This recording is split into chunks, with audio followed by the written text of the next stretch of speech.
bem com vocês?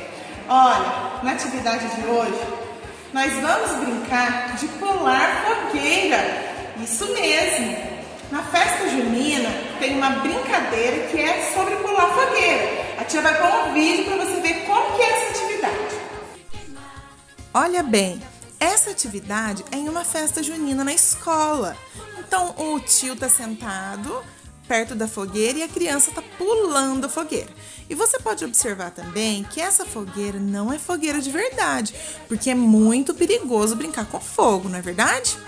E vem mais uma criança e pula a fogueira. Agora que você já viu como é essa atividade de pular fogueira, nós vamos brincar assim, ó. Você viu que a tia mandou um giz pra você aí, né? Então a mamãe vai fazer 2 risquinhos no chão e você vai imaginar que é uma fogueira.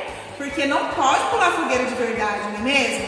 Porque senão é perigoso se queimar, né? Então por isso que a tia mandou apenas um giz. Você vai fazer 2 risquinhos.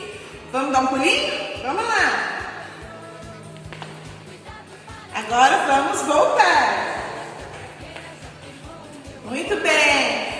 Agora nós vamos imaginar que aumentou o fogo. Quando o fogo aumenta, a gente tem que pular mais longe.